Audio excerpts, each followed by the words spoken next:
TikTok is a huge national security concern. I can't think of a potentially more powerful propaganda tool. Propaganda tool? Did he just say propaganda tool? I'm sorry, sir. I thought the national security threat was in terms of data collection. Here are some fun facts. Instagram, Facebook, Google, DoorDash, and Airbnb all collect more data than TikTok. TikTok has contributed more than $24 billion to U.S. gross domestic product and more than 224,000 jobs to the U.S. economy. Mind you, as of January 15th, the United States is over $36.2 trillion in debt. There are over 1.3 million creators that operate their businesses on TikTok. In less than 24 hours, 3.4 million American citizens volunteered their data to an actual Chinese communist app in protest of their own government. TikTok is not a publicly shared company. Meta is a publicly shared company. Members of Congress who voted on the TikTok ban are invested in Meta stock.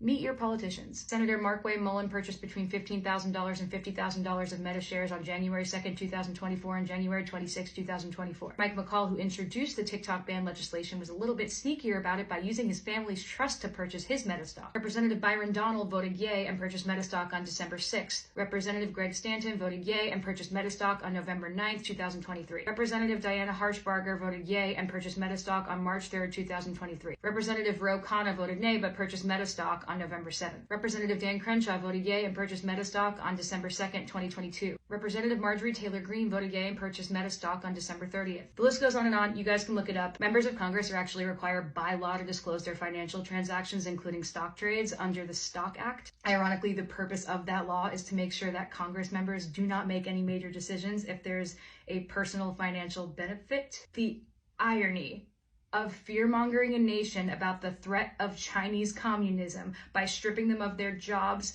freedom of information, freedom of speech, freedom of open communication, freedom of discourse, and right to discern propaganda is wild. All while one publicly shared corporation that is notorious for controlling propaganda to literally puppeteer elections by unethically collecting our data lobbies Congress to vote on a ban to continue to monopolize where we receive all of our information. And the Congress members who voted for this monopoly were legally allowed to have shares in the stock! But it's totally normal the CIA lizard dumped $7 million into pushing this ban through because he went on Joe Rogan and talked about jujitsu. As for me, I was a broke singer-songwriter trying to make it in the music industry, and now I am one of those 1.3 million creators that can put food on the table because of TikTok. It provided me with the first equal opportunity platform to show my songs to the whole world. I didn't need to be Instagram famous. I didn't need to be some celebrity's kid. I didn't need to have a lot of money. I just needed to post a video of myself singing to my 140 followers. Thanks to TikTok, I have grown my audience to 14.7 million followers. I've accumulated over 270 million likes and billions of views on my music. I could sell tickets to my shows. I bought my first house from the money I made with my TikTok brand partnerships. My songs made it to top 10 radio because I promoted them on TikTok. I built a community of people healing from eating disorders, and with that community, I was able to stand up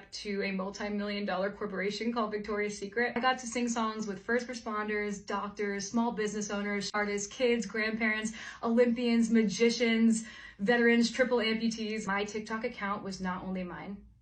It was a place for other people's perspectives, for the kid I babysit to confront mean girls in her school. It was supposed to be something that I could show my daughter one day and be like, look, mommy made this.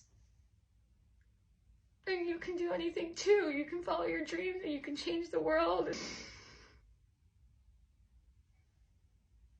This just feels so icky. And now I'm saying goodbye to the future that I built for my family, fair and square, with a baby on the way, so a bunch of corrupt, dirty politicians can feed their babies. Our greatest politicians could be focusing on genocide, poverty, human trafficking, homelessness. It is not about privacy or national security. It is all about control. China doesn't want to spy on people pooping while they watch a Get Ready With Me. The government doesn't even hate TikTok. In fact, most of the Congress members that voted to ban TikTok are actually on TikTok, as are all their spouses and children. What the government hates is losing money out of their own pockets. The government hates losing control of the information we receive. And most importantly, the government hates when we talk to each other.